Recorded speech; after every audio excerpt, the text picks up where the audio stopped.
Hello everybody, welcome to the Red Devil Experience. How you doing? Hope everybody is doing well. Nuno Mendes to Manchester United is on, according to reports. Apparently Manchester United have put in a bid for Nuno Mendes. Personal terms apparently have already been agreed, so this story broke a couple hours ago.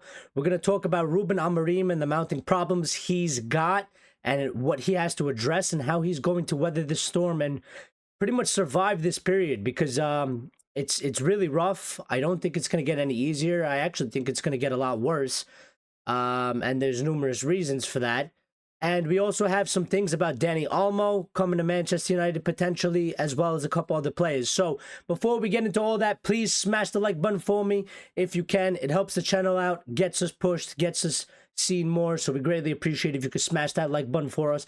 And if you're new and you enjoy the content and you want to join our community, subscribe and make sure you hit the notification bell so you get the notifications for when we go live, so you never miss a live and you're always involved. Richard's in here.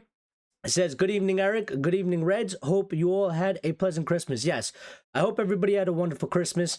I'm a little sick. I've been sick for a few days now. So I'm going to try and do this show as good as possible. Excuse me if anything happens, but yeah, I've been under the weather. So other than that, it was a good Christmas. I hope everybody else enjoyed their Christmas and time with their family and whatnot. So, but it's good to be back. But as we could get on hand here, Nuno Mendes, this was what was reported earlier from Fabrice Hawkins, who is considered super reliable, top tier, top one source. And Nuno Mendes is open to joining Manchester United. That was the initial update, followed by updates from other people who joined in, saying Manchester United have offered Nuno Mendes an attractive salary. Ruben Amorim made the player a priority, and Mendes was flattered to feel so valued. On top of that, and this is why I said, apparently Manchester United have already have an agreement with Nuno Mendes on personal terms. So this might be moving particularly fast. It seems very... It's not so much of a surprise. I think it's a good thing, number one, because the thing around Manchester United right now, it's very negative. There's a lot of worries, rightfully so. We're playing very bad. We're not getting results. There's a lot of question marks over everything. Everything is pretty much unstable. We're in disaster mode right now.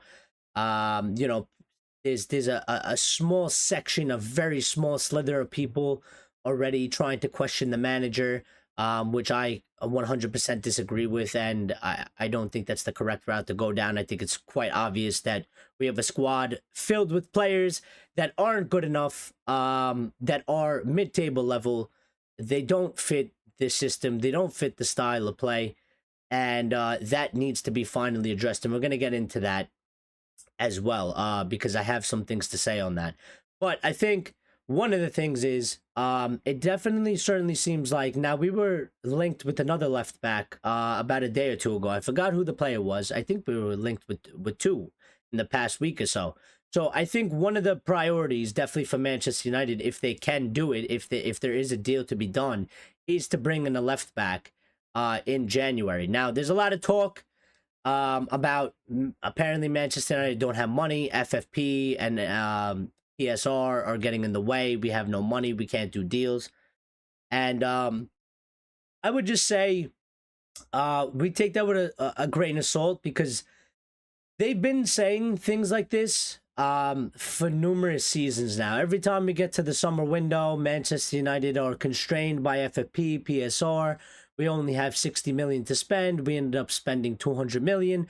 So I think while it's not 100% false that, you know, we are walking a fine line with PSR and stuff like that, I don't actually believe that we have zero and that we can't buy a single player. And I also think that there are potential things to be done. Somebody like Marcus Rashford, a lot of people think Marcus Rashford is not going to go in the January transfer window. I actually think the opposite. I think he will go in the January transfer window. I think they're going to make a big push to get rid of him in the January transfer window. I think they need to do that deal in the January transfer window. He's not playing.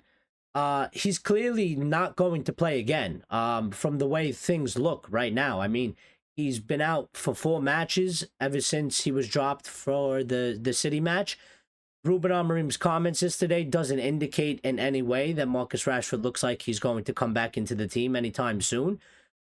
So what are we holding on to Marcus Rashford for? To me, it looks like that whole thing there is done, and I would expect Ineos and the club to make a push to sell Marcus Rashford to get some funds in and to reinvest it in areas like we do need a left. We do need a left back. Malacia is clearly miles off of it, and we don't know if he's even good enough at his peak. But he's clearly miles off of it. Luke Shaw is useless.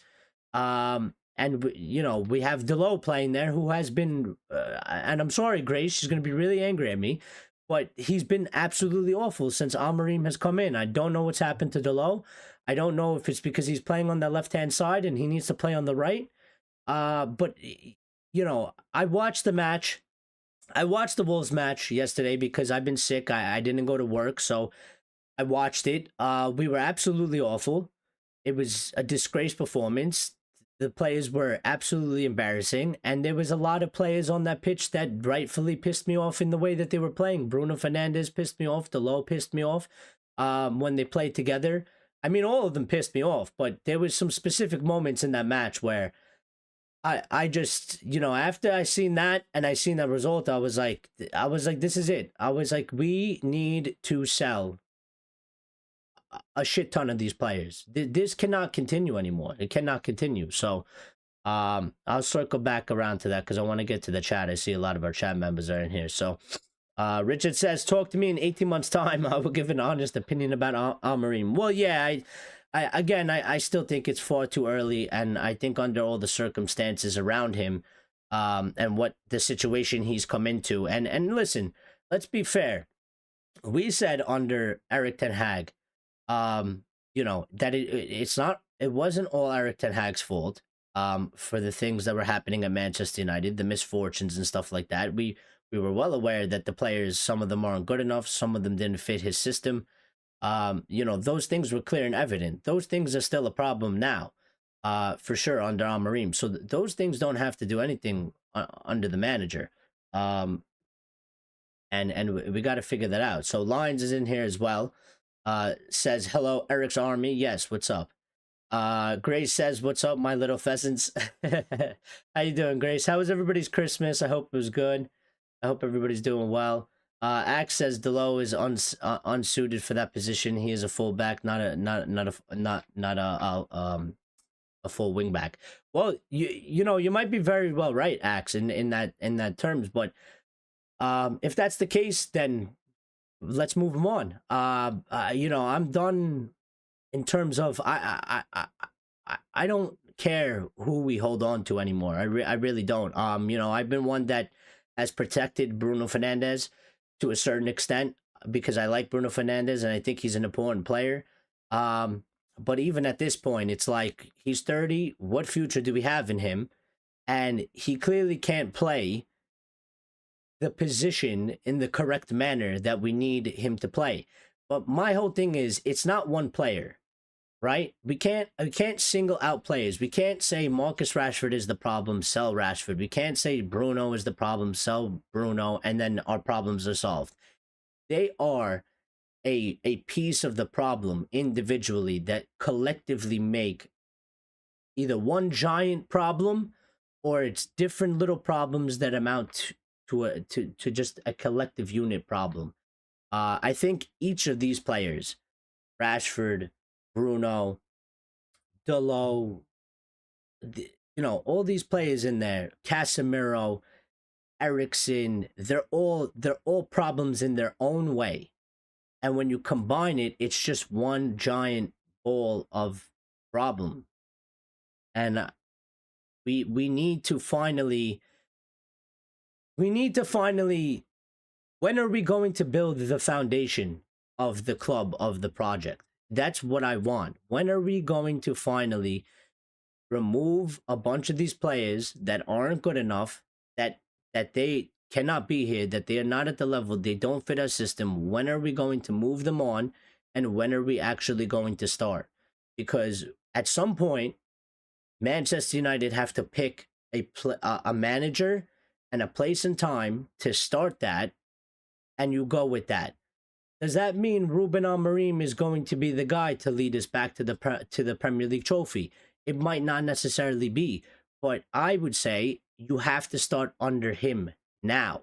You have to build it to a certain level and continue on with that project, even if he ends up having to get sacked or whatever it is. Somebody at United has to build this foundation of a squad. And Ineos promised us that they would do it in a manner where if the manager was to get sacked, it wouldn't be how it was in the past. And I want to start seeing this. And I think one of the things Ineos can do, because right now they're getting a lot of heat, and rightfully so, because it's been kind of a mess, and things have gone drastically backwards. I think one of the things Ineos can do for right now is in January, they can kind of surprise everybody and go and do some business in January. I think a lot of people are not expecting Manchester United to do, if any, business in January at all, or very little business. And I think if they actually mean what they say and they're serious, right, they will figure out how to do some decently big business, whether that's getting rid of 2 or 3 players like a Rashford, maybe like a Casemiro, and bringing in two or 3 players that are good, that we can use, that will, help Ruben Amorim out and fit his system. Then we could do things like that.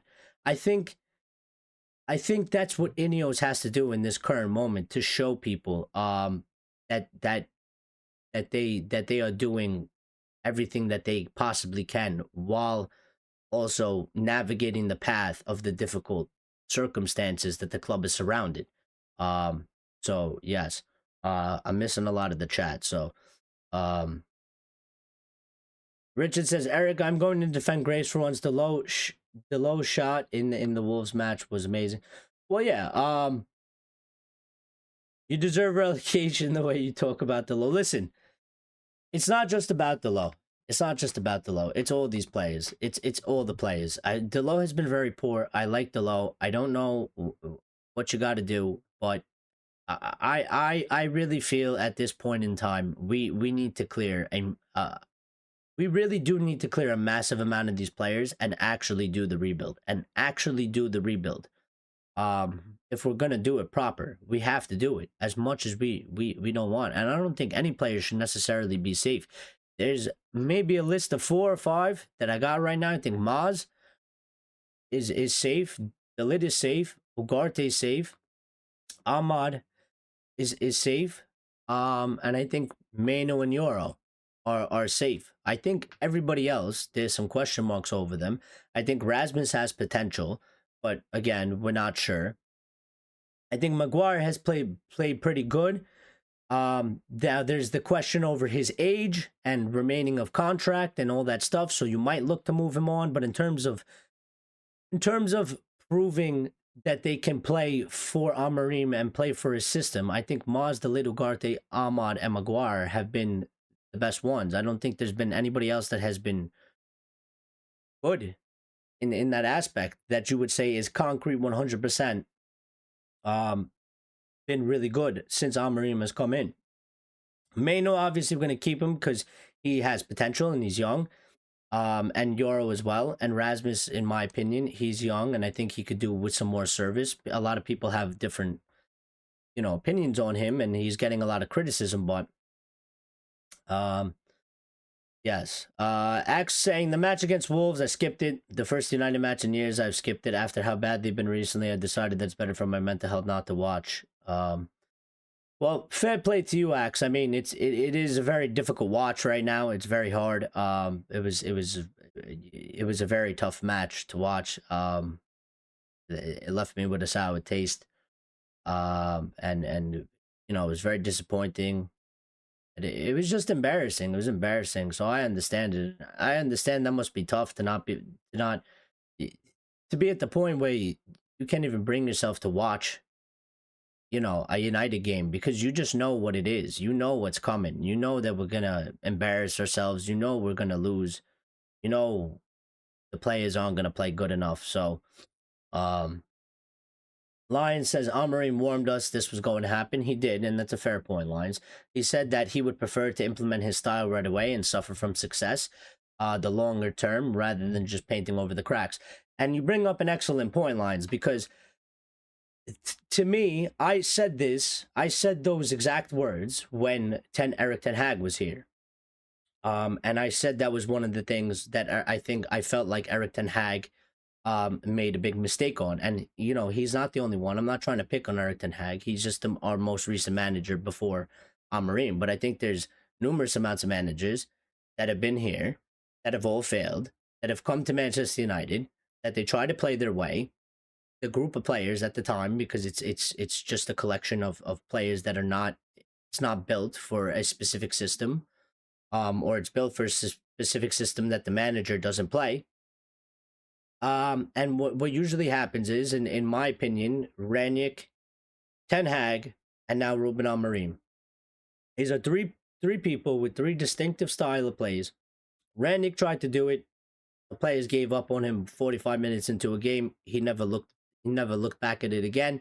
He changed it and conformed to what they wanted to do, which was counterattack 4-2-3-1. Eric Ten Hag, I think he tried to do it in the first season. I think he pushed to really get more players in the second summer. Wasn't able to get certain targets. Season started off very poor, and he switched it to conform to the players. And I think that was I think that led to his downfall ultimately. Now, Ruben Amorim has two choices. He can continue to do what he's doing, which is what he said, which is to implement his style right away, suffer, because you don't have the personnel to play it. Some of them aren't good enough. Some of them just plain out can't do it.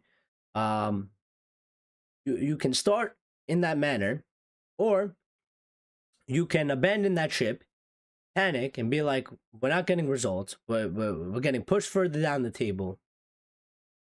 You can conform to the players, play a 4-2-3-1, play counterattack, however they want to play it, right? Try and get some results in the meantime. And then towards the end of the season, you can try to go back into your 3-4-3. Now, I think, personally, he has to do what he's doing. And it might be suicide. It might lead to, detrimental results. It might lead to us being in a relegation spot with the way we're going, right? But I think for the future of this club, for the future of the team, I think what I want him to do is to do what the other managers haven't done, and that is, you come in, I have my style of play, I have my formation, I have my tactics. We're going to play this. I'm going to force you to play it. There will be ones that can play it, and they will get accustomed to it as we go down. The other ones, they will never get it, but I'm going to continue to force it on them. And then we will have to change you at the time that we can, because you clearly can't do it. I think that is the best path for this team, because we need to get an identity around this squad, and we need to rebuild it in a proper way. So I am with the implement his style right away and suffer for the longer term success, because I think that is the path we need to go down. Gray says Rashford is the problem, kick him out. There's multiple problems. He's a problem. He's not the problem. Axe says I would have been full Rage Storms, but I have not watched it. I knew they had no chance, and it would be a disappointment on Christmas. Well, the first half wasn't necessarily that bad. It wasn't awful. It was pretty even. We had a majority of possession. We created a couple chances. I think we had 2 shots on target and 6 shots. They had 2 shots on target. I forgot how many shots they had. It was sort of even-handed. But the second half was just an absolute disaster. Completely collapsed. We conceded from a fucking corner kick again. Andre Onana conceded the same goal that Altair Bayender conceded against Spurs off a corner, directly in from a corner. I mean, that's absolutely unacceptable. Can't be happening. It's a joke. It's a fucking clown show. I don't know how that's happened. Now people are arguing that he was fouled, and maybe very well so, but just these things in that manner cannot be happening, and they need to be nipped in the butt ASAP, because it's one thing to lose a match, but it's another thing to lose a match in the manner that we're losing matches, off of set pieces, Bruno getting a red card and throwing the game away because we were already struggling and I already knew the game was over. As soon as Bruno got the second yellow, the game was over because we were already struggling. You go down to 10 men, we're away from home, we ain't fucking winning that match. There's no chance. So it was just really shit. It was really shit. And it's not going to get better. It's not going to get better because we got to play Newcastle, we got to play Liverpool, and we got to play Arsenal. I don't think we're going to get a win in any one of those three matches. I don't think we're gonna get a win. Not with the way they're playing, and not with the way they're performing. So I mean, I see people online saying, it can't be much worse. I think they're wrong. I think it could get much worse. I don't think they realize the situation of what's going on at Manchester United. And I've been doing some thinking since I've been away from the channel. And I've just been thinking in general over the things that have happened. And one of my things that I keep coming back to is, think about when Ali got sacked, Ranić took it over, and it went into absolute disaster mode. The players down tools like they never down tools before, right? And that where that team finished. Think about when Erik ten Hag took over that following summer, the following season, right? He came in, these players did what they usually do, where they scam you, right? And they show that, oh, we can actually play to a certain level because they finished third and they won a cup and we played some very good football. But the problem is that papered over all the cracks, because I actually think that the squad that we had under Ranić, and we changed some of the players around, the squad that we had under Ranić, and we added to it, and we didn't really clear much. We cleared some that, contracts were up, whatever. But that's not clearing. We just let them go. We just didn't offer them a new contract. We didn't move other players on in the manner that I think we needed to move players on. So I actually think that team that was under Ranić, that had a terrible finish, they upped the level with Erik ten Hag, but I think it papered over the cracks, because then we finished much worse. We finished 8th in the second season under Erik ten Hag, and now we're sitting in 14th. And I think it's really because we've accumulated a squad over those few past years that is a team that is a mid-table team filled with mid-table players that cannot perform to the majority of the extent. And this is why I'm saying that we need to clear this squad. We need to clear this squad, because it's not going to change if we keep a majority of these players and just keep adding to it. Because what are we adding the new players to? We're adding it to dog shit. We're adding it to complete garbage. Well, all we're doing is taking a nice, shiny new toy, and we're throwing it into a pile of garbage. And then what does it become? It becomes garbage, essentially. And we need to stop doing that. We need to hit full reset. And I think now is the time, because we have a new manager appointed by our new people that are in charge of the football side. And I think this is what, to me, it's the only thing that they have to do. If they can't clear these players and make some big statements, then this project in Ineos is done and it's a failure, and there's nothing to hold on to. You can toss them in the bin. It'll absolutely fall apart, and I'm 100% convinced by it. So, hold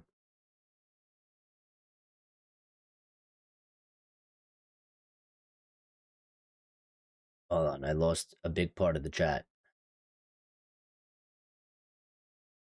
Axe says the problem is that we have a head coach whose system isn't suitable for 95% of the players. And I do agree. I don't know if it's 95%, maybe it's like 90, maybe it's like 80, right? I think there's some players in there. I think also we have some youth players that we could actually be able to bring up and mold them into the system, but now is not the time to do that. But you are right, Axe, to a certain degree. Like, they bring this guy in, and this is why I'm asking for them to clear the players, because they bring this guy in, and one of the things that came out when they said Amorim was brought in was they were not happy that some of the players that they signed, or some of the players that were part of the squad, were underperforming, and they felt that these players should be able to perform much higher, and they put part of that blame on Erik ten Hag, saying that he's obviously the manager and he can't get them to up their performances. I think if that's true, it was a huge and absolute mistake by them, because you can't improve shit. Like, if something is shit, you can't improve it. There's nothing to improve. There's no ceiling to take it higher than what it is. Like, if a player is a mid-table quality player, you cannot take that player higher than what they are. They're at their ceiling. And I think it was a big mistake on their part if they really thought that there was a bunch of these players that they felt like can perform much, much better. Because clearly they can. Because, I mean, Amorim has come in. There's been no bounce. There's been zero bounce. And a lot of them ain't even pretending to try and con Amorim or the club or the fans and be like, look, it was Ten Hag, it wasn't us, like they've done in the past. I mean, there's a huge problem going on here. And this is why I'm saying, like, we've hit the point where there are no options left. They must clear these players. And they can't do it all in one window, but they have to actually make a push for it. They can start in January, in my opinion. They can do 2 sales, 3 sales, if they really want to. They should already be starting now. And they could do some in the summer window, and then they could do another 1 or 2 in January, and they could do one in another summer window. And by that time, we should be all right.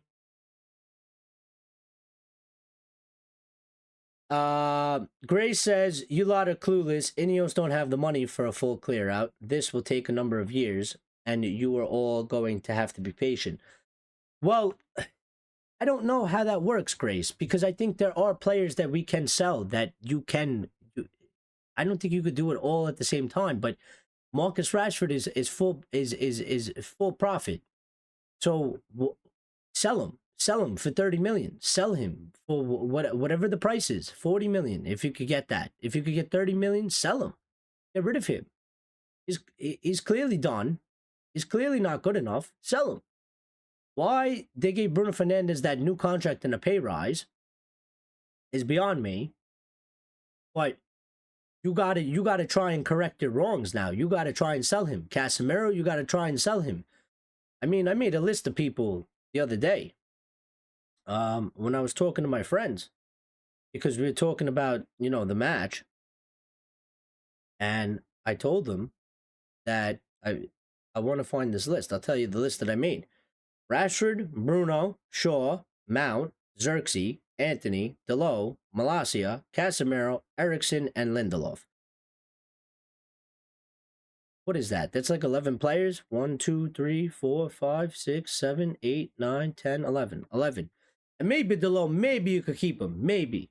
Maybe, if you put him back on the right. But again, I don't know if he's fit to play wingback. I don't know. And Amorim doesn't want to use defenders as wingback. So I don't know. But that's 11 players. That's a whole starting 11 that we could clear. And if I left anybody out, you can add them to the chat. You can make your own list in the chat and get involved. But yeah, that to me, you got to start clearing some of these players. I think Rashford, you can move on. Casemiro, somebody. I mean, there's a couple players in there that are going to be hard to do. To move on, I think Malacia is young enough that you can get somebody to make an offer for him. Anthony, you're gonna have to take a loss, but he is still young enough. But you're gonna have to take that loss. But they need to take the loss. They need to take the loss. Axe is saying, I'm telling you, Amorim with his squad won't do it. Okay, sell them all, buy them all. 897 million. His tactics won't stand a chance in the EPL. Well, I don't know about that. I don't know. I can't say that until we get players that can play in the way that we need to play. Lion says Amorim is walking into the same shit that Ferguson walked into. The club is fudged from top to bottom, and he needs to rebuild it. That takes time, just like it did for Fergie. And yes, but again, I would just advise, like, it's not just about Amorim, just like it wasn't just about Fergie. Like, yes, Fergie was a central figure, but Fergie had people that he worked with that helped him. There was so many people in that club at that time, and they added some more along the years. But these people were all influential. Whether it was extra coaches that were doing really good jobs with the players, or people above him, in the boardroom that were really good at their jobs and doing the right things for the club. It's not just Amorim has to rebuild. The club has to rebuild as a whole, and this is going to take everybody. They have to be all on the same page, and they actually have to do their job. So, Delo is the one playing out of position. Put Maz at left wing back and see how long it takes him to fail. Well, maybe, but Maz has been playing really good. And he's new, and I think he's been signing of the season. He played on the left once or twice. Listen, I'm not 100% set on Delo, but what I would say about Delo is, if we shift him back to the right, and he can't get out of the funk, then I would look to move him on. And the situation that we're in as well, like, if somebody came and offered like 50, 60 million for Delo, I would probably have to take it, because at this point, I think Manchester United need to start looking at players that they can get offers for, keep a core group of players, and start selling players that they might not necessarily want to sell. Like, maybe like half the fan base doesn't want to necessarily sell Delo, but Delo is one of the only players that maybe somebody wants to pay 50, 60 million for. Maybe he's somebody that's only worth something, and we need to rebuild. So we have to figure that aspect out. Guar is a good squad player, says Harabit Singh. No, he is. It's just his age is a little, in the whole contractual situation. So, Cass has actually played well the few times he played him, same as Anthony. Yeah, but those players they're not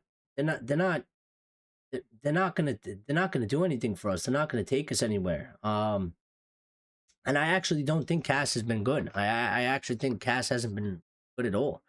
He hasn't been, when you look at Casemiro's performances over like a 12-month period, there's been a lot more bad than there has been good. Even one of the things for me, like, I would get like another, I would even look to try and get like another type of Ugarte type player, stick him next to Ugarte, and take Mainu and push Mainu up. So Ray says he turns 31, he turns like a snail. He has knocks every now and then. Maguire's size, I'm surprised he hasn't caused an earthquake. Renick said players were the problem. Well, they absolutely were. They always were. They always have been. Axe says this is the biggest gamble since hiring Moyes. If they sell most of the squad and buy a new squad and it won't work, that is the end. Well, but it shouldn't be, because I get what you're saying, Axe, but on paper it shouldn't be, because they should be buying the new squad in a way like so if they've chosen Amorim and they've chosen sort of this 3-4-3, high possession, high pressing, like high attacking intent football, right? The players that are being bought, okay, maybe some of them have played with Ruben in the past, whatever, but they shouldn't all be like that, and they should all kind of fit that similar way. And if Amorim fails and he has to go and he's sacked or whatever it is, the next manager you bring in, you can't bring in a manager that then wants to play a fucking 4-3-3 counter attack. The whole point of that is that you're starting a new identity, right?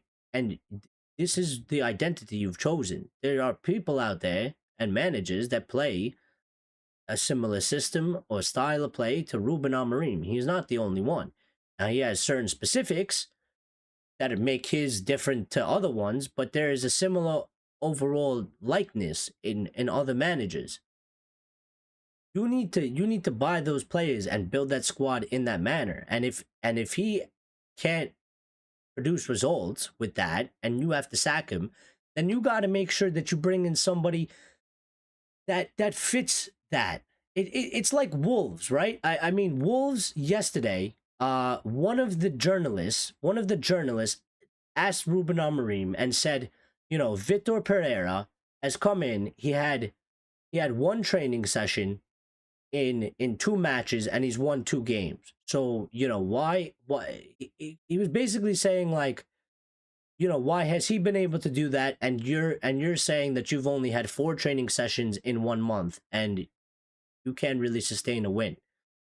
And the whole thing is that the manager that Wolves brought in, it literally fits this system that has been built at Wolves. He plays the same system. This guy didn't come in to play a different system. He's not changing the system. The system is the same system. There's minor tweaks, there's minor changes, minor different ideas, but overall, in general, the system is the same. He plays the same system. It's not anything new. We've gotten a team that has had basically no identity to a certain degree, has had no style of play for years, and if they did, it was a fucking mess, right? And we bring in this guy to create or to follow his system and style of play, but clearly they must know the job at hand, because there's no way that they can expect that all these players are going to be able to play in the system. So they got to do their job. They got to do their job, and they got to move these players on, because otherwise we're doing all of this for nothing. So in that aspect, I kind of do agree with your axe that it would be the end if they don't do it in the proper manner. I mean, Eric Ten Hag said the players were the problem. I mean, Ruben Amorim is saying the players are the problem. We said the players are the problem. Everybody knows the players are the problem. The players have been a big problem because we've never actually cleared the players. We've never actually built a foundation of a team from the bottom up in the proper way that we need to do it. So when are we going to start that? That's what I want. That's what I'm ready for. And I don't think basically any players should be safe. Axe is saying most people have big talks about an identity and style, but history remembers winners and silverware. Can you name the style of Capello, Ancelotti, Sir Alex Ferguson, Mourinho, etc.? You just remember the trophies. Well, I for sure remember Sir Alex, and I for sure remember Mourinho. I didn't watch too much Capello, and I didn't watch too much Ancelotti. But they for sure they definitely had their style and their identities. You need that. Every team needs that. Every team has that. Pep has his own. Yeah, everybody has. You gotta have some. You gotta have some sort of an identity and a philosophy. Otherwise, what do you got? You got nothing. Richard says, I know if I was a true Manchester United supporter, I would know what happened in the 73-74 season. I wouldn't need somebody in the chat to tell me. Well, fair enough, but sometimes people's knowledge doesn't go that far, and people are born in different periods as well, Richard. So sometimes people, they might not know that, but that's okay. I don't think that defines them as a true Manchester United fan, but I kind of get what you mean. Grace says Southgate would have got his top 4. Thank you, Grace, for always making me laugh.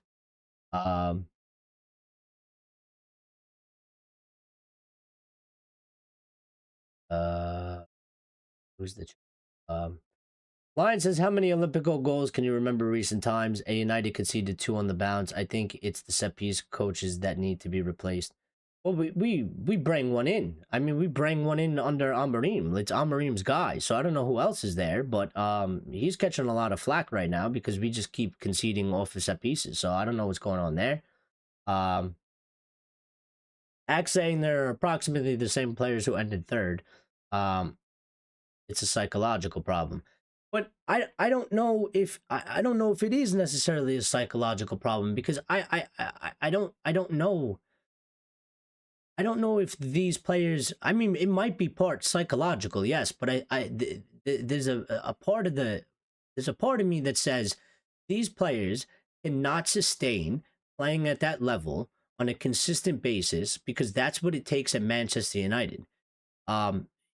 Like, why is it that I look at our group of players and I see a bunch of like pampered prima donnas that don't actually give a shit, and then I look at a fucking Bournemouth player or a Nottingham Forest player, and these guys have more desire and more hunger and more fire in them to play matches and win matches for their club, and they're playing at a much smaller club. And this is what I was trying to say. Like, I don't know. I don't think the group of players is good enough to sustain a long run. Like, they got the third. And we said it at the time. I said it at the time. I don't know how the fuck he managed to do that. I don't know how he came in, took that group of players that completely down tools, most of them, right? He took them and he whipped them into a team that went far into the Europa League, got third in the league, and won a Carabao Cup. I don't know how he did that. I honestly, I don't know how he did that. Because it just seems like they can't do that. From that point on, we've gone so far backwards that it's I would say it's surprising, but this has been typical of Manchester United. It just baffles how you can do that, and there has to be a reason for it. And I think it's just that they cannot sustain consistent performances at that level, and therefore, in my opinion, if you can't do that, you ain't good enough to be a Manchester United because we need more. We need more than what we're getting. We need more than what we have. So, and I believe they don't trust Amorim. Well, maybe they don't. Amorim's new squad won't do it because of his tactics. Maybe you're right, X, but I can't say that right now because we're not there yet. So, I gotta see when it's put together. I gotta see when it's put together. X says the full reset should start from the academy with the head coach that knows what Man United is. Maybe, but I've seen that go sideways as well, too.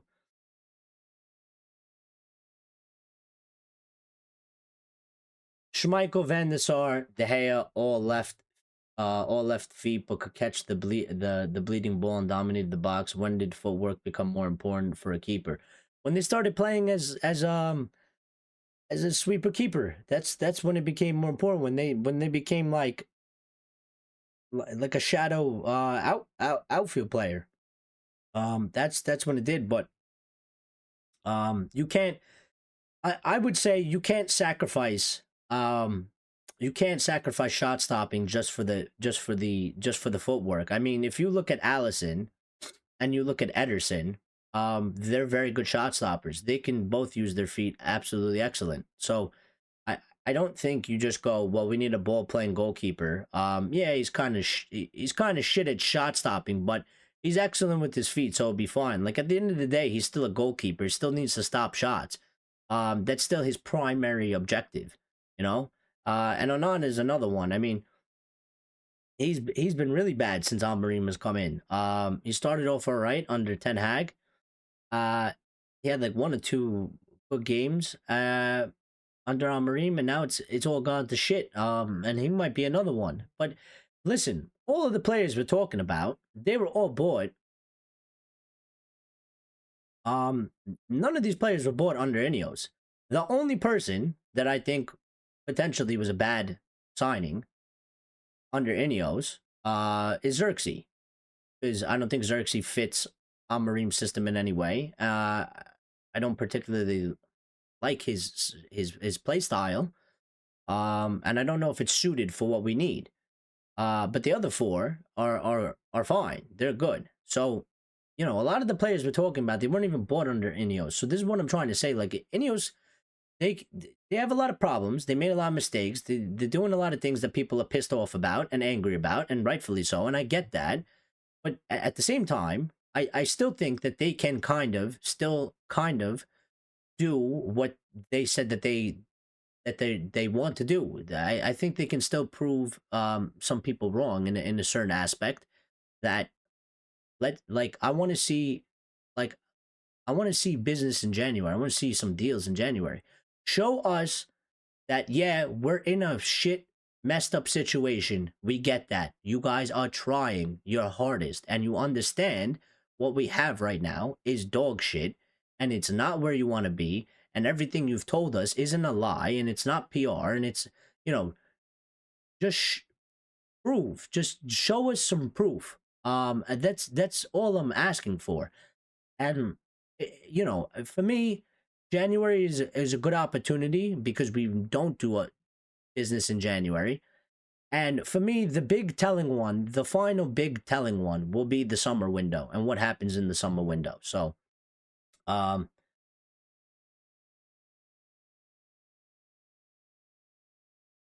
I think, fair point that, maybe it seems like, because Richard's saying kind of similar things to like Axelord, that like, maybe like Amorim is that like Eric Ten Hag has no flexibility to his tactics.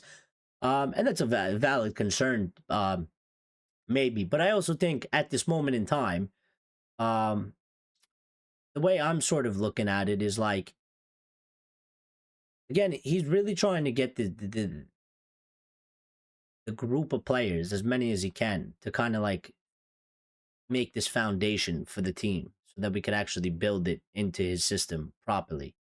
Um, and when we're doing things like that in the manner that we're doing it, I mean, I believe him. I don't think there's any reason for him to really lie. He said he's had 4 training sessions in 1 month. That's 1 training session a week. I mean, what the fuck are you gonna do with the players in 1 training session a week? How are you gonna get them to learn this shit? We're doing it as we play matches. That's why it's such a disaster. But this is why I'm saying that maybe it was a big mistake for Ineos to kind of force him to come in at this time. I think, um, maybe you kept Rude till the end, because he was there to kind of stabilize it, and then you start with the new project then. But I don't know. Maybe, hopefully, it'll pay off in the end. But right now, it's created a lot of turbulence. It's created a lot of uncertainty. It's very very all over the place. Grace says 3-4-1-2 would be better. Amorim only knows one thing. By next season, every other manager in the EPL will have figured him out. Just wait and see. Well, we'll see. We'll see. We'll see. In fairness, after he left United, he had a decent career. Dean Henderson over Peter Schmeichel. Grace taking the pick. I'm sorry. I've been sick for a few days, so I sound like shit, and I'm coughing. So, I apologize. Man, I gotta catch up to the chat. RSV says the only players who are biggest headaches are Mount, Bruno, and Anthony. They're all on 200K plus wages, and their contracts won't expire any time soon. Well, I think Casemiro is one as well. He's on 350,000 a week. He's 32 years of age, and we couldn't even apparently muster interest from a Saudi club for him. So he's another one. Marcus Rashford is a headache because he's had 2 back-to-back shit seasons. He's on 325,000 a week or whatever it is, so he's on high wages. Now he's 27, and you would say he has at least 6 years left in his career, but you know, is another difficult one. But I would imply that these people in EOS have told us that they're here to do a job, do the fucking job. This is what I'm asking for. I don't think we've gone to the I don't think we've hit the point where we're like Ineos has failed. I think we're walking the path on it. I think we're in the middle of the path, and they can either go left or they could go right. I don't think they've actually gone the direction yet, but we're getting closer to the point of where you decide if you're going to go left or go right, and I'm asking them to go right and do the right things for the club, the things that are needed, the things that are actually going to help us. And now if they go left, then we could kiss everything goodbye. Because Judgment Day is coming. Judgment Day is coming. It will be upon us soon, and it's getting there closer. So, no good club will pay more than 25 million for Delo now. Well, maybe, I don't know. These things are difficult to say. You never know. You never know. He's of decent age. He's in a bad form, but I think overall he's a good player. I think he has a good attitude as well. So why not?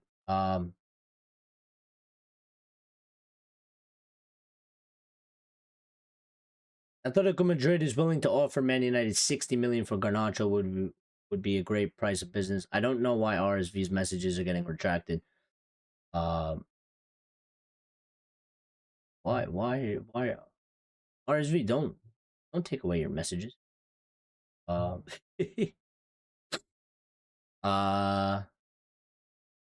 listen, this is what I'm saying. Like, I like Garnacho. I believe in Garnacho. I don't necessarily want to sell Garnacho, but maybe we have to.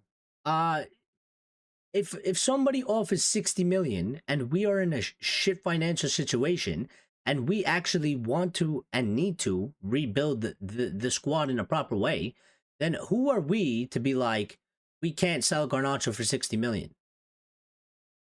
We need those funds to actually properly rebuild the squad. Especially, the questions over Garnacho right now is, where does he actually fit in this system, in this style of play? Where does he fit? Because it doesn't seem like he actually really fits, which is a problem. Because you're going to keep a player, and you're going to turn down, let's say it was 60 million, you're going to turn down 60 million to keep a player that you're very unsure of where to play him in your team. And this is what I'm kind of saying. Like, I'm pretty much over it. Barring like 5-6 players. Everybody else needs to go. Especially if we could get a good amount of money for them. It's the only option we really have, unfortunately. Lion says, to respond to your point about the sweeper keeper, with the high press teams play now, the sweeper keeper doesn't work anymore. Well, kinda, yes. But if you play, if you're very good at avoiding the press, it works. But if you're not, then yeah, it's very ineffective because you get caught and you get screwed, which is what happens to us. Because the teams that are very good at breaking the press, they get away with it. And they always get away with it because they're efficient at doing what they need to do. They have the players open. They move the ball fast, and they get out of that. They get out of it. So, but yes, not every team can play in that manner. But unfortunately, every team is basically trying to play in that manner. So, yeah. Richard says, I will give Amorim 4 transfer windows as I did Erik ten Hag. I won't and cannot judge him now. Well, I think that's fair, Richard, and I'm kind of in that camp too. Like, at this current moment in time, I can't really judge Ruben Amorim. Clearly, on a 100% level, I can't really judge him right now because, again, even though I said that Erik ten Hag had to get sacked, at a certain point, right? Before that, the whole time, me and you, and pretty much everybody else, everybody said that, it's the players, barring the people that were ten Hag out for about like 2 seasons plus, that they were saying it's ten Hag. those people have been proven 100% wrong. Because it's clearly not the manager. It's not the manager. I think Cristiano Ronaldo said the same thing today. Um, Spoke about Manchester United today. Ronaldo said, he said, "I love Manchester United. I hope that they get back to their best." Uh, Said the problem at Manchester United is not the manager; it's something else. Which I wish he said what he thought it was, but he didn't. But I think everybody is. I think everybody is well aware at this point that like it really isn't the manager. And we could keep sacking managers at this current moment, but that ain't gonna fix the issues because we have to do what we haven't done ever, and is pick a guy and back him and clear the squad. And it's the only option I see that works because again, I every time I look at Arsenal, they did it with Arteta. They did it with Klopp. They did it with Pep. Now Klopp and Pep were more experienced and they accomplished more things. Sure, um, and Chelsea had their own way about doing it. They sacked a bunch of managers, but they had people that were like building a certain squad with a certain players, and they bought a shit ton of players.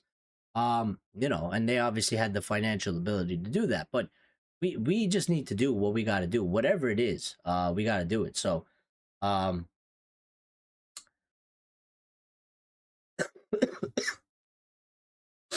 um, no, I think Richard did. I think Richard.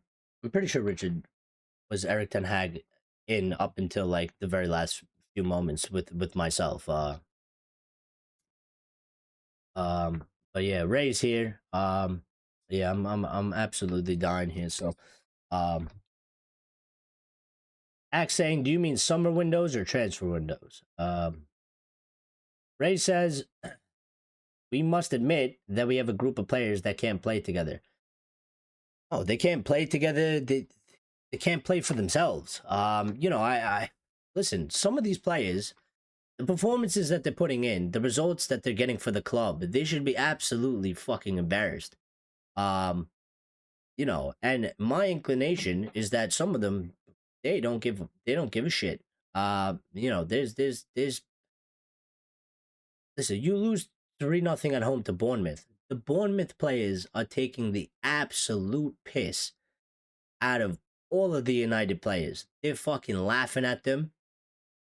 And I think there's a few there that hurts them and it stings them. And I think there's a good amount of the players there that they don't give a fuck. They don't care. They don't care. They really don't care. They don't care. It doesn't bother them that they just got embarrassed. 0-3. They don't care that Bournemouth players are taking the piss out of them. I really do. I mean, I don't know them, but that's what it seems like from the way that they continue to do the things that they do. So,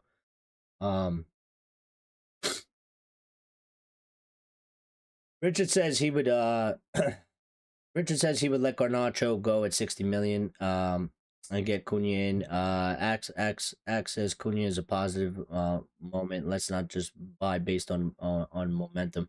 But I think Cunha's been good. I listen again.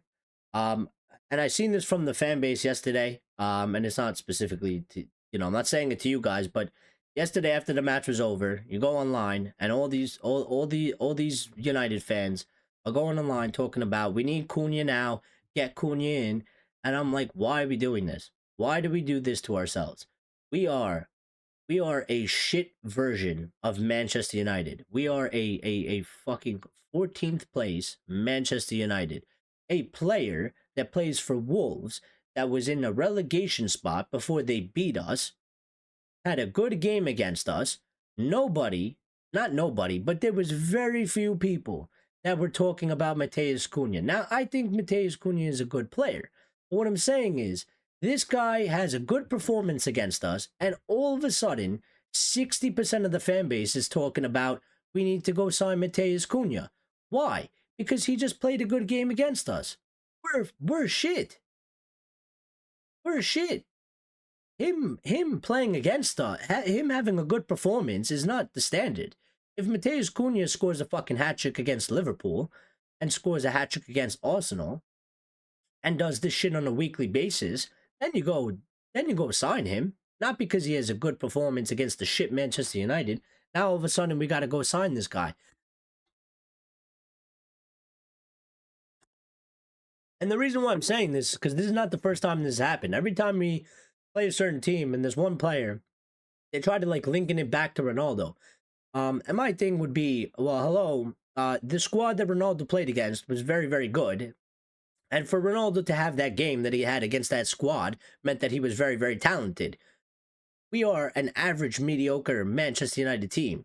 To have a good performance against us doesn't mean that you're good. Just means that you're slightly above average. So, Axe says, bro, read my messages. Amorim is the problem. I'm reading your messages, but you know what's happening? I'm very behind in the chat, and it's jumping all over the place, so I'm just, I'm trying. Ray says, let Amorim do his job. Just give him time. He doesn't have, the Moses stick. Well, yeah, listen, nobody's gonna come here and perform miracles. The way I would look at it right now, one thing I would say specifically is if you took Ruben Amorim and you put him at Wolves, I think Wolves would have a good performance. If you take Pep Guardiola and you put him at United, I think he would be in the same situation that Ruben Amorim is in. If you took Slot and you put him at United right now with these players, I think he would be in the same or similar situation as Amorim. Because I think that no matter what manager you get, when they try to play their certain style, I mean, you see City is falling apart because they lost two players, and they lost Rodri, and Rodri was like the glue holding the team together. They cannot play without him, and that's one fucking player, right? We have a squad filled with players that are like just there's nobody there that you would say is holding the squad together. So that's why I'm saying, like, I don't think it's the manager. It cannot be the manager. The manager should not be the focus. Again, we've come to this period again where, just like under Eric Ten Hag, we advocated and said that, you know, it's not really the manager, it's the players. The manager, he makes mistakes, he's gonna get some shit wrong, he's gonna do some things we don't like. Fair enough. I thought maybe we would be able to get a bounce. I thought that maybe we would be able to get I thought we would be able to salvage part of the season based off of where we were, if we sacked the manager. But obviously, I and many other people, but I myself was wrong about that because we didn't get a bounce. These players, you cannot improve them to what we need, and to what Ruben Amorim needs. So we're pretty much in a fucked situation right now. This season is pretty much a write-off at this point now, because I don't think we're gonna go higher than 8th. So with the way we're playing, and when you look at the fixture list, it's very hard to find a run of games where you could say United can win these 5 matches. So it's just a very bad spot that we're in. London says, I like this Mendes boy a lot, but these injuries are a big worry for me. Saying that, the Lit seems to be coping well, and I was worried for him as well. And so is Maz. And listen, the Mendes thing, I understand the concern about the injuries. I will say that he has been injury free for almost 1 year now. He was injured last 2023. He came back in February of 2023. Sorry. He came back in February 2023, and he's been injury free ever since then. So he's almost done 1 year injury free, which is a good sign. I'm slightly worried about the muscle and the hamstring injuries because knowing our luck, he'll be injury free. He'll come to us. He'll sustain either a muscle injury or a hamstring injury. It'll be very bad. He'll be out for weeks and weeks and weeks. And from that point on, he'll keep getting those reoccurring and he'll become super injury prone. And that's my only concern, but I hope that doesn't happen.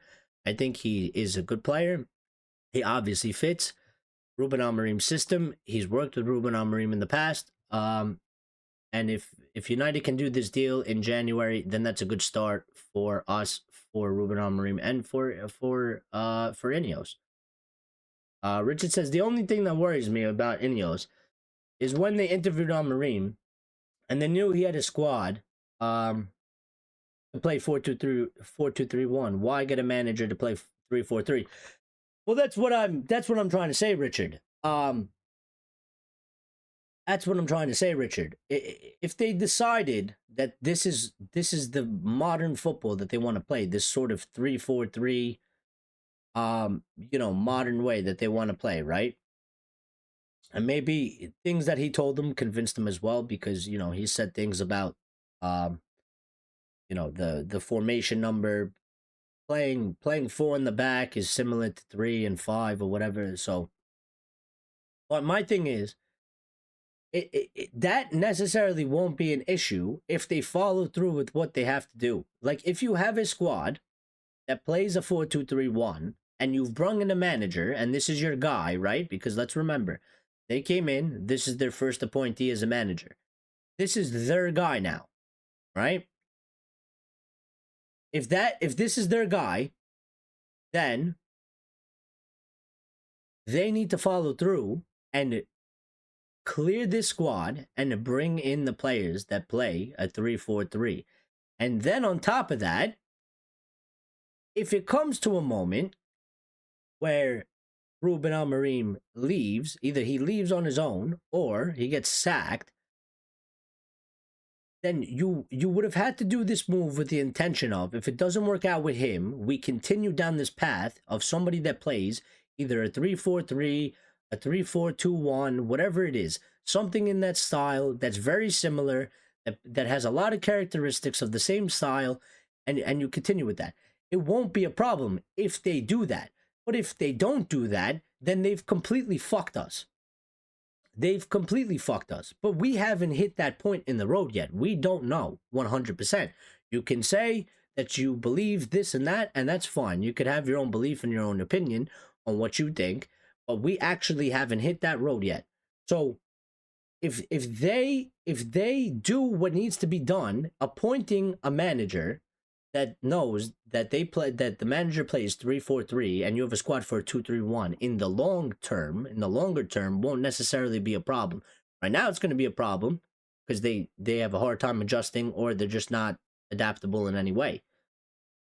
But if you clear the players out that play a 4-2-3-1 and can't play, high pressing, they don't have the energy, they don't have the determination, you clear them out and you get players in that do have these characteristics and they fit this 3-4-3 going forward, and you use this as the foundation to build going forward what is the identity of the football club itself, then it won't be a problem, in my opinion. But we have to see what they actually do. When we get there, that's when the judgment day will come, because you're spot on. Like, if they've brung him in knowing that he plays a 3-4-3 and this squad is a 4-2-3-1, and they don't do the things that they need to do to make sure that this manager transforms this Manchester United side into what we need to transform it into, then they've essentially fucked us from the very beginning. So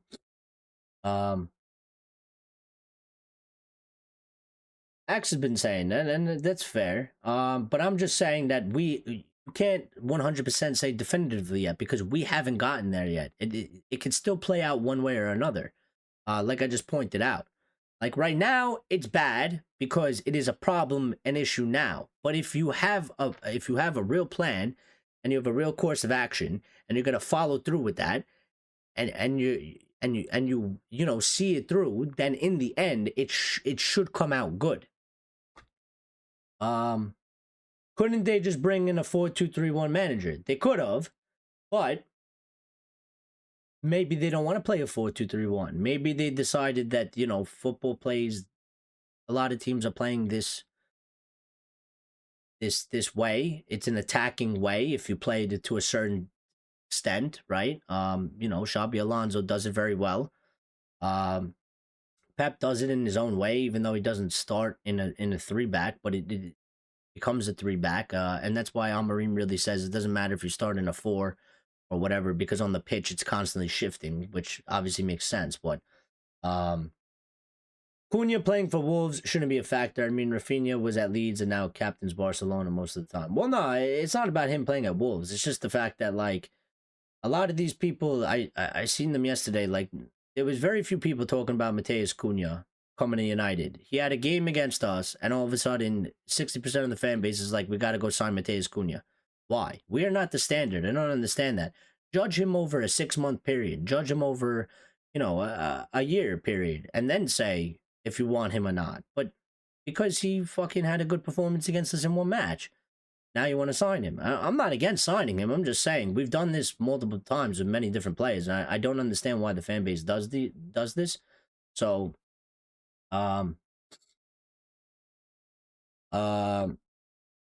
if you take Amorim and put him at Wolverhampton, he gets them relegated. Pep would solve problems we have in 3 seasons, but okay. Yeah, Pep. Okay, but so Pep would solve problems we have in 3 seasons, but Pep wouldn't solve problems if you took him right now and put him right now. What would he do right now? He would do pretty much the same thing that Amorim is doing. He's going to play his system. We don't have the players to play his system. They're going to be shit at playing his system, and it's going to be a disaster. I would say the same thing for Jurgen Klopp, even though he's not there anymore. I think any manager that you get and you stick them into United right now, and they come in and they play their system and they don't conform to the players, because conforming to the players hasn't worked anyway. Playing a 4-2-3-1 and conforming to the players and conforming to the squad, the shit squad that was built under the Glazers and their people that they hired, where has that led us? It hasn't led to any success. So why should we continue playing a 4-2-3-1? Why should we continue playing in that manner? We need to change it. We need to make a new way of playing. But what I'm saying is, if you took Amorim and put him at Wolves, I think Wolves would actually put in a decent performance. Whereas you took Amorim and put him at United, we're struggling. And I think if you took any other manager and put him at United, they would also be struggling if they try to play their way. And it's like a lack of effort from the players. It's just, you know. I threw Eric Ten Hag under the bus for nothing, Eric. No, I did not. I did not. I did not. I threw Eric. I didn't. First of all, I didn't throw Eric Ten Hag under the bus. Eric Ten Hag needed to get sacked because the performances were bad. The results were bad, and I felt like we needed to change the manager. But I was well aware that the players are clearly the problem, and I also stated that there was always this issue that Ineos did not hire Eric Ten Hag. They are not his man, and that Eric Ten Hag's job was always going to be under threat unless he won more matches and made it pretty much impossible for them to sack him. So, you know, the players failed him. He failed himself. Me saying I wanted Eric Ten Hag to go did not get Eric Ten Hag sacked. I have nothing to do with that. I held an opinion. Eric Ten Hag got sacked because he had bad performances and Ineos didn't want him there. That's why he got sacked. So I did nothing besides have an opinion. So that's about it. And we all supported Eric Ten Hag for over 2 seasons.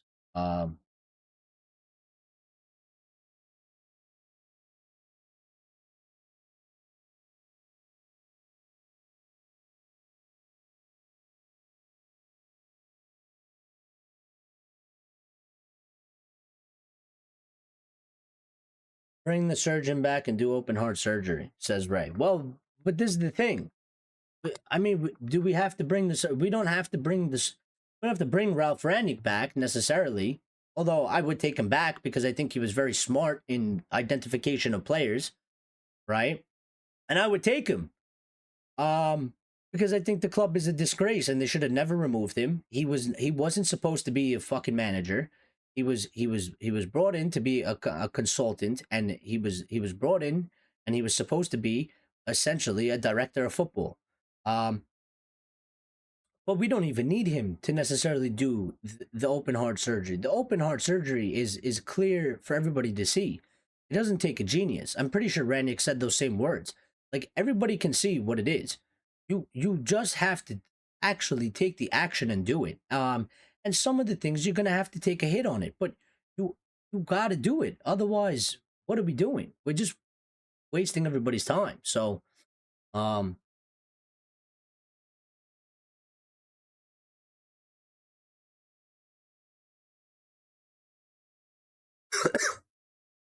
yeah, I don't know why RSV's messages get deleted. I don't know what the fuck is going on with that, but yeah. For pure entertainment value, I would like Van Gaal back, please. Oh Jesus.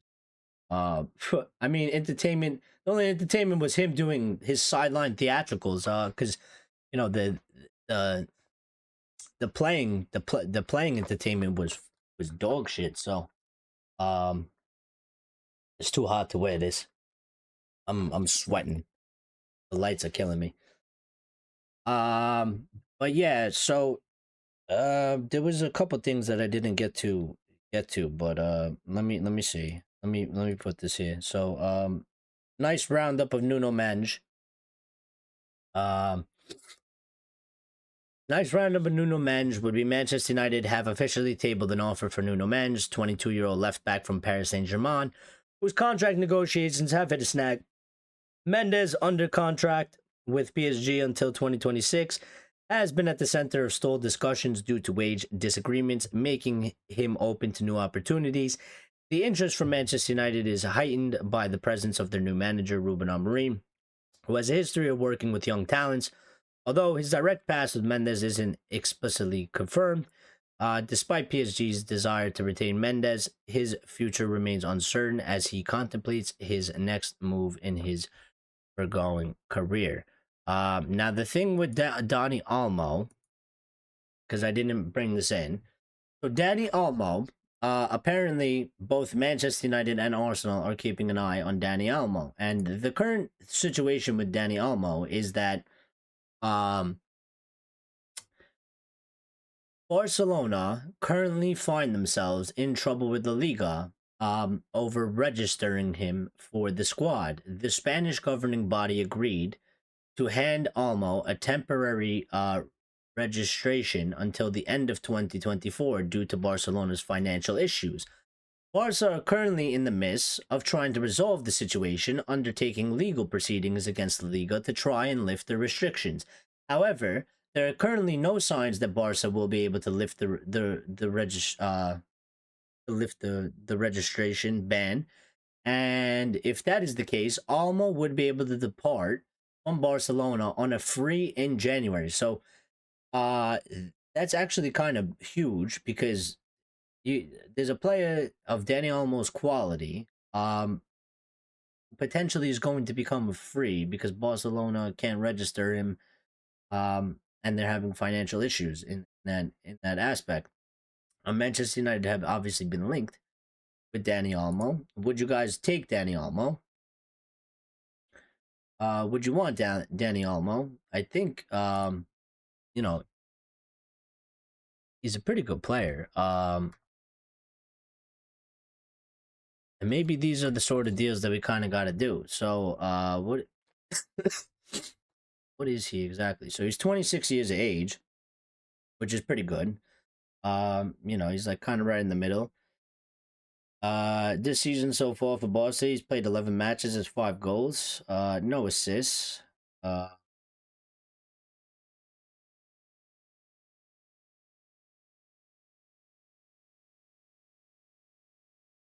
and fine. player profile. Mainly plays, of course, attacking midfielder, which is something we can use because Mason Mount is just injury prone. I think he's out for 3 months. They said, right? Mason Mount is out for 3 months.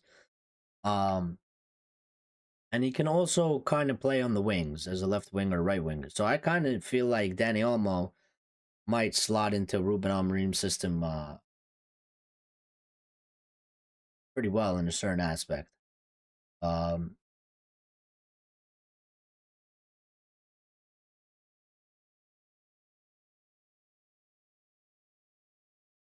Richard says, Eric, here is a serious question outside of Manchester United. Why has this channel been stuck at 2.8K subscriptions for over a year? I don't know, man. Um, it's it's difficult to get subscribers, and sometimes I don't know if it's bots or something. Like they subscribe, people's accounts get purged, so like numbers go up and down. So it's just like it's very hard. But yeah, I mean, we are about to get super chats and that stuff. I think we're only 50 watch hours away or a little bit less, so we're like literally right there. So we're about to get that, and if we could get some more subscribers, that'd be great. But yeah, I don't know. It's just been a real struggle. It's hard to get pushed out there. Lion says,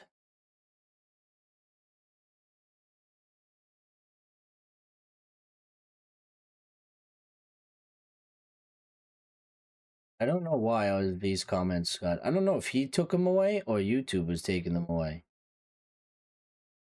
But I saw that happening in real time, and every time he messages, stays there, and then all his messages get retracted. So I don't really know. I don't really know what goes on with that. But like literally every single one of his messages have been retracted. So I don't know what that necessarily means. I don't know if that's YouTube is taking them off, or I don't know if he's taking them off. I don't know why that happens. He literally doesn't say anything wrong. He literally doesn't say anything bad in any way. He doesn't even put like curse words or anything. So I don't understand why his messages get retracted. Mine says I like Almo. But how would he fit? Would he have the same culture shock as Di Maria? Well, if he plays attacking mid, um, and sort of slash winger, he would fit right behind, pretty much where Bruno plays, right behind the striker, in one of those two positions, right? So I think he could play there. Didn't Olmo play in East Europe or something, so maybe he would be grand. Richard says, I have friends who generally believe YouTube limits subscribers to stop payments about multi-broadcast on TikTok and Rumble. Well, yeah, I got to do that because I think it's a easier way to I think it's an easier way to get more you just get more of an audience. I mean, they're not every United fan or whatever like uses YouTube. Some people like Instagram, some people like TikTok, some people like, Twitch or something like that. So, but I need to see how you actually do that. I think there's a service, but I don't know if you have to pay for it. So I gotta look into it. But I know you can multi-broadcast. But I haven't done that, and I gotta get the call-in show as well. So, as soon as this job is over, I'll be getting those things. I'll be looking to implement those things. So the next couple weeks or so, we'll be working on that. Axe says, let's not forget Man United is another monster god. Players have been buried alive by this club for years. That is another reason why I believe that Amorim is a gamble. Well, he is a gamble. I mean, it is a gamble. I think it's always a gamble anyway, unless you're getting like, unless you're getting like a Carlo Ancelotti. You know, I think any manager is a gamble. Especially at this point in Manchester United because we've been so bad for so many years. So unless you get like unless you do get like a Carlo or you get like a Pep, somebody that is super proven. It's always going to be a gamble because you don't know what's going to happen. But I would just say again that I still think like even if you got Carlo and Ineos didn't do the things that they need to do that haven't been done at this club, then Carlo would fail anyway, and I think Pep would fail, um, because it's not just the manager; it's the whole thing. Um, no, even Ferguson, he had people there that without them, Fergie would have been fucked. Fergie had his own brilliance and his own ways and things that he did, but that was combined with everybody else's efforts around him as well. It wasn't just him. He gets all the credit, but there's all the people in the background that don't really get talked about. Some of them get highlighted, a little bit more than others. But um, you know, without those people, he would have failed too. And then he obviously had to help himself as well. Um, on Twitch and Discord, Rumble is for far right. Well, that's all right. I don't. It doesn't really matter what it's for. If it gets viewers, it gotta be everywhere. I'm not too pressed by any of that. Right? I'm not too pressed by any of that.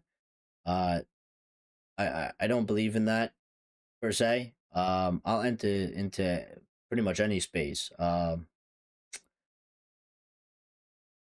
know, I'll enter into any space. It really doesn't matter because at the end of the day, if we go on there, we're not doing anything political anyway. So if they want to join because they like sports and they like Manchester United and they like football, then so be it. It's fine.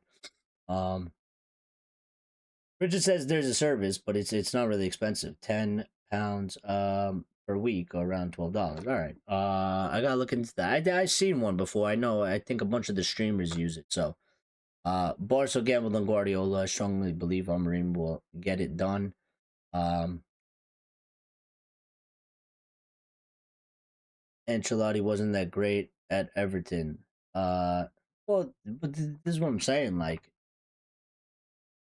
you can get them to play a certain level, but also then you are restricted by the level of players that you have. And then if your club can't get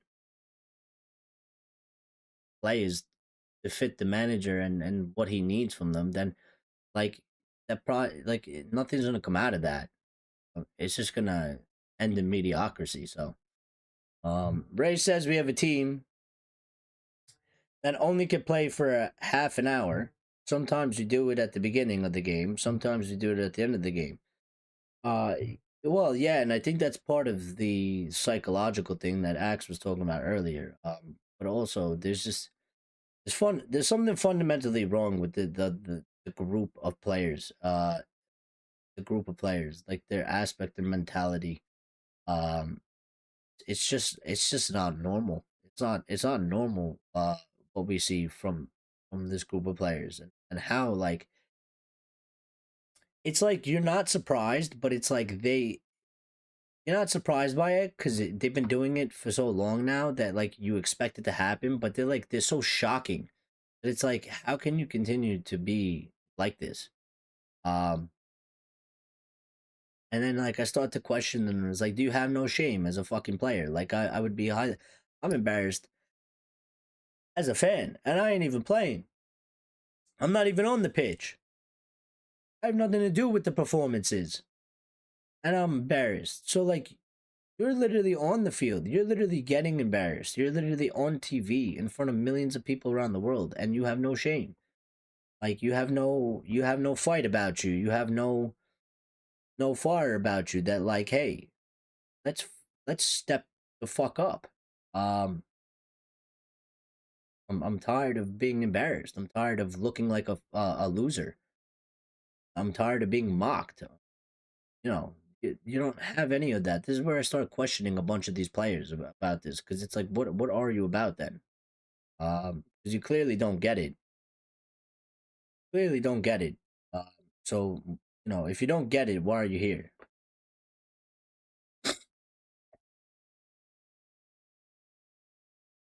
Thoughts on Osimhen swap deal rumors? Well, I don't know. I liked him. I don't know what he's been doing over there in Turkey. I kind of feel like his career's gone off a little bit of a cliff. I could be wrong, but I've literally heard nothing about him. I don't know if he's scoring goals. I don't know if he's playing good. 2, 3 seasons ago, he was top of the top, and I would have liked him. Um, we need a striker. I kind of felt like we would probably gonna go for Guy Okeres. If we get Osimhen, then I don't think we'll go for Guy Okeres. So I don't really know how that's gonna go. Um, yeah, I'm not sure. Uh, I'm a little bit, I'm a little bit indecisive about Osimhen. I just don't know. Like at one point, I was very confident about him. I liked him very much. I thought he was the top striker. But now that whole situation has transpired. Well, okay, so he has played 11 matches. He's got 9 goals and 3 assists in the Turkish league. So he's still over there doing all right. I guess it's just the Turkish league, so it doesn't get talked about. But Fabrizio gave us an update a day ago saying Manchester United are not in concrete talks to sign Napoli striker Victor Osimhen in January, despite reports linking the Red Devils with the move for the 25-year-old in early 2025.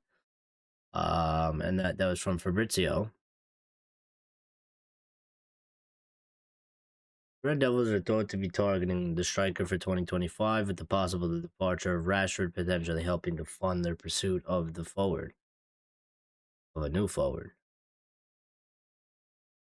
Fabrizio said, "I'm not aware of concrete talks taking place," and he would know since he's Italian.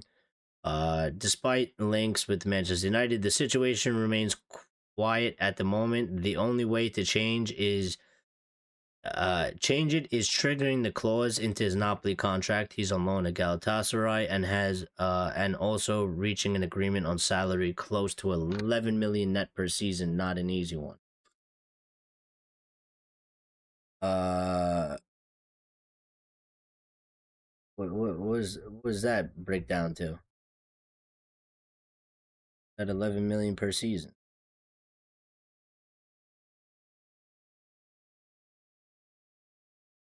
So 211,000 a week wage he wants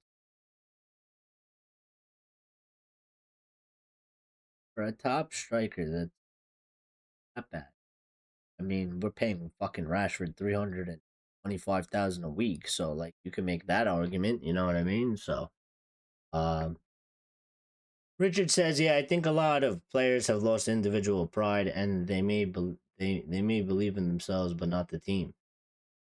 I don't think I don't even think they believe in themselves, Richard.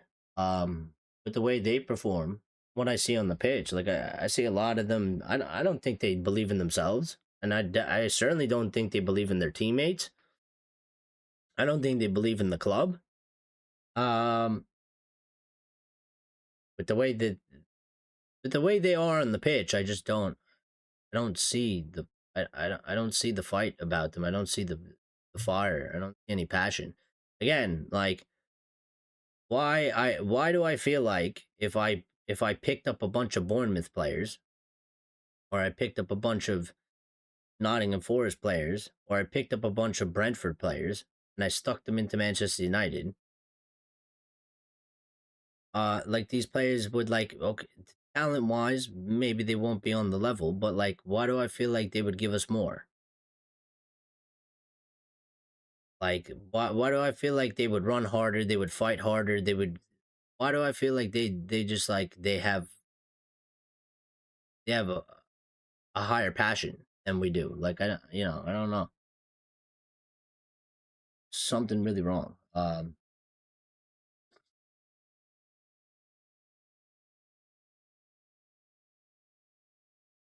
The way he behaved during the summer makes me worry about how he is a professional, and I don't see how he would get sell the team. Well, fair point. But again, I don't. Listen. I mean, it's a fair point. I don't know. What 100% went down there. Clearly there was a dispute between him and the club. You know, he might be in the right for the way he went down. Some people don't have zero tolerance for that. You know, regardless, because you are the player and there's the club and you need to act in a certain way. And I get that as well. So, you know, that's fair enough. What's going on here?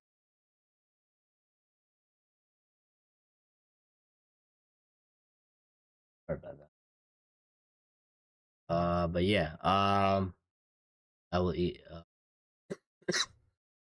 Richard says I would now drop Garnacho and Rashford and try Xerxes on the left. Well, thing about Xerxes is that there was this update here saying Juventus are willing to offer Joshua Xerxes an escape route out of Manchester United. They want a striker in January. United could listen to offers for Xerxes. Now, Xerxes been linked with like 2 or 3 Italian clubs in the past like week or so, which might be coming from his agent because it's not the same Italian club. It was like Milan, Juventus. I can't remember the other club, but it's switched clubs, so it doesn't seem like it's coming from like an Italian club per se. It seems almost like his agent is kind of trying to drum up some interest and you know see if anybody's out there wants to take him. I think maybe Xerxes not too happy at United. Um, you know, before he came to us, I think AC Milan were in for him. He chose to come to United. He could have went to AC Milan. Maybe he's regretting that decision because maybe he hasn't. He's not enjoying his time at United, and maybe he's like, I should have stayed in the Serie A. I could have went to AC Milan. Maybe he wants out, so maybe he's one that goes in January as well. I mean, this is what I'm saying. Like, I think there's a couple deals that we could do, and I would implore Ineos to get their shit together, make something happen. Because what can happen is nothing. I understand we're in a difficult position. I get, the finances are fucked up, but there's no way that you can't do zero. So, I expect them to do something. So, um, I prefer Ahmad as a wingback. Yeah, I think he fits that mold very well because I think his work rate and I think his attitude allows him to play the wingback very good. So, for sure, I think that yeah, I wouldn't switch him to the left though. I'd keep him on the right. What I meant by that, Eric, is not in a footballing sense, but in their own self importance. Oh yeah, okay.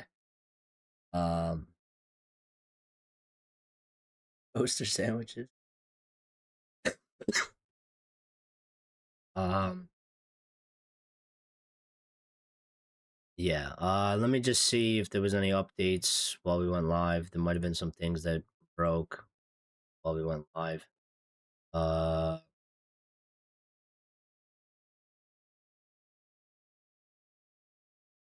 Arsenal beat Ipswich 1-0. Skin of their teeth. So give me sport.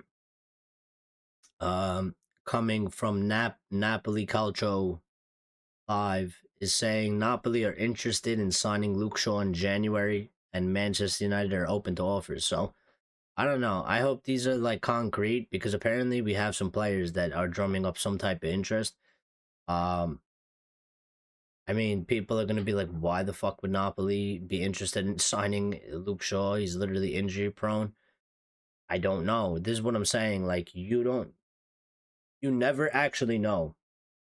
We seen some strange shit happen in football. Um, who knows, dude? I mean, what if that's real and they come in and they want Luke Shaw? Like, bro, I would be over the moon because at this point it looks like, when we look at it from a logical sense as fans, it's like, what fucking club would buy this guy? He's so injury prone. He barely played for us.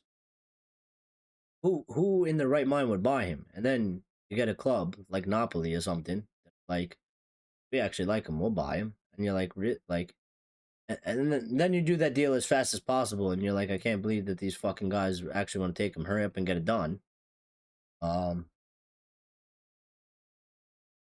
This is unbelievable. So you would be disappointed, Line. What about Luke Shaw?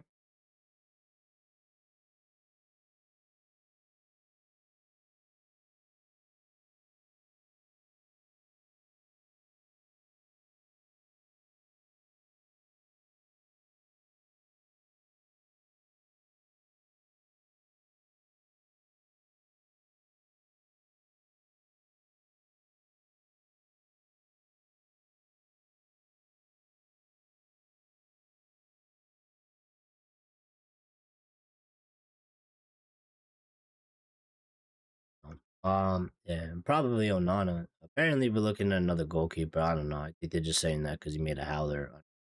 But there are a lot of people that are saying that they would sell Onana and get in a different goalkeeper. And maybe so. Listen, Omar Barada has his philosophy that you come to the club. If you don't perform in 1 to 2 years, you gotta go, and we gotta sell you. Um, yes, I think that's what it was. Richard, BBC Sport is saying that Sene Lamins, 22 from Belgium, is a target for long-term goalkeeping option. Line says, "I love Luke. If it wasn't for them fudging injuries, he would be best left back around 100%. And I love Luke. And I do think he would be one of the best left backs if it wasn't for those injuries. But reality of the situation is that he does have those injuries. Those injuries are never going to go away. The injuries have actually been getting worse as he gets older, which obviously is just common sense. It makes sense. And the reality of the situation is that we got to let him go because we don't even have a left back. We got the low playing over there, and he doesn't seem comfortable playing there. Uh, you might argue he's not even comfortable playing that wing back position, but he definitely doesn't seem comfortable playing it on the left hand side. Um, and we need left backs. We need left backs. Like this is a thing I don't understand how the club hasn't addressed. Like it was like for over a year we were without a left back. Shaw and Malacia were both out. I just don't understand how something like that can continue to go on. I love Luke, but like Mason, he is too injury prone, and he's another one. Like I think Mason Mount is a very good player, but he's clearly injury prone. We've clearly it was clearly a fucking disaster on our part. I don't know what they saw at Chelsea that our people at our club failed to look at, but it seemed very clear that the people at Chelsea were well aware that this guy had some type of there was an injury reoccurring concern or something. They saw something that was like he may become very injury prone. Um, and they took was it 50, 60 million from us. And they pretty much robbed us blind because we bought a player that essentially useless. He's never available. He's useless. We basically just handed Chelsea 50 million and got nothing. Um, so no, that's another thing that we got to stop doing. So hopefully that doesn't happen with Nuno Mendes. Um, Still think that we're gonna probably look to get another left back anyway, but yeah, hopefully not. Hopefully we stay away from these injury prone players. That's another thing. That's one of our problems that we've had for quite some time. Injury prone players buying these players that are very injury prone and they become injury prone. I hope we don't lose Vitek just like Kovar. Vitek is a good player. Yeah, he seems to be good. We should I feel like we should bring him back. Maybe make him number two. Uh get rid of buy in there. Have him rival Onana. Maybe just use Vitek. Maybe he's fucking good enough. Mendes was injured for 40 plus games last season. I think it was the 20. Was it the 22-23 season? I don't think it was 23-24.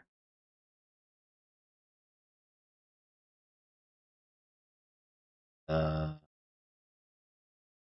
hold on. I want to be accurate about that.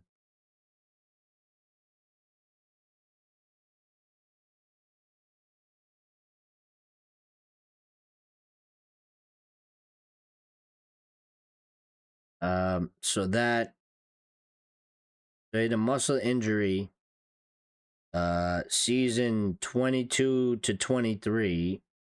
So from November 29 to 22 to January 16, 23, he was out for 48 days and he missed 8 games. And then the last injury sustained was in the same season, 22-23, from May 1st, 2023 to February 12th, 2024. He missed 44 matches. He was out for 287 days.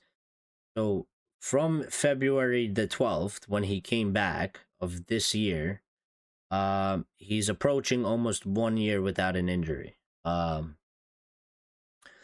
So this is what I said before. Like that is a slight concern, but it is a good indication that he's done. He's approaching a year, without sustaining an injury. Just knowing our luck, he'd come to us, maybe do like one season, and at one point, he would sustain or re-injure, get a muscle injury or a hamstring injury, the same one,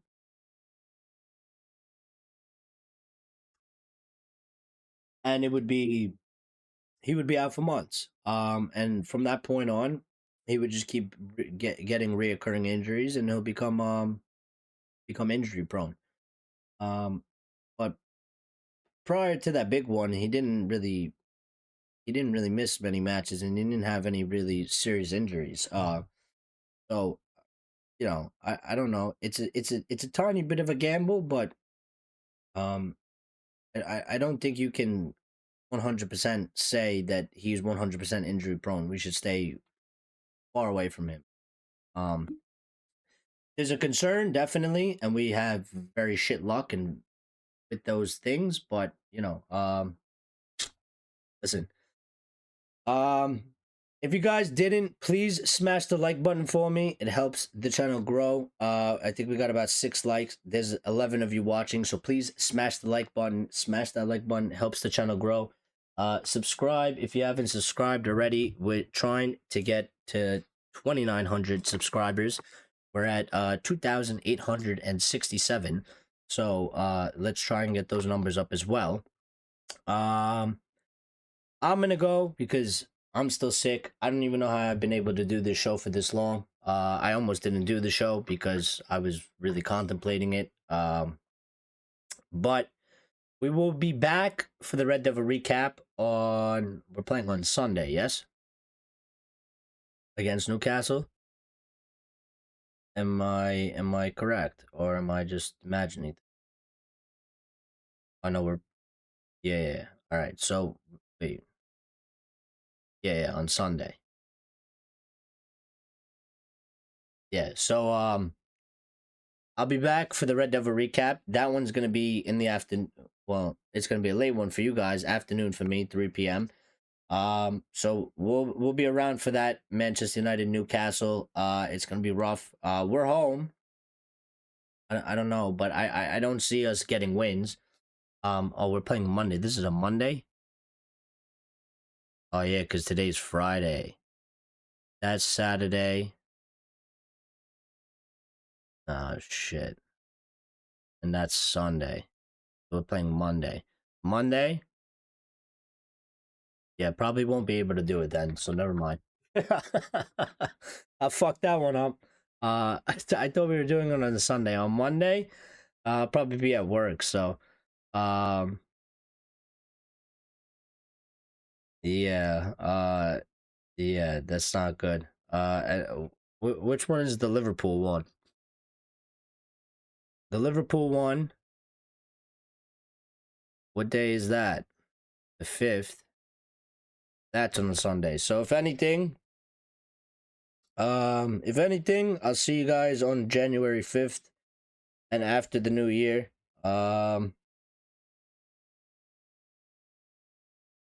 Maybe a little bit before, because actually I'm off New Year's Eve, right? So maybe and New Year's Day or something like that. So maybe we'll fit a stream on January 1st or something like that on a Wednesday. We'll just do a general topic. So everybody be good.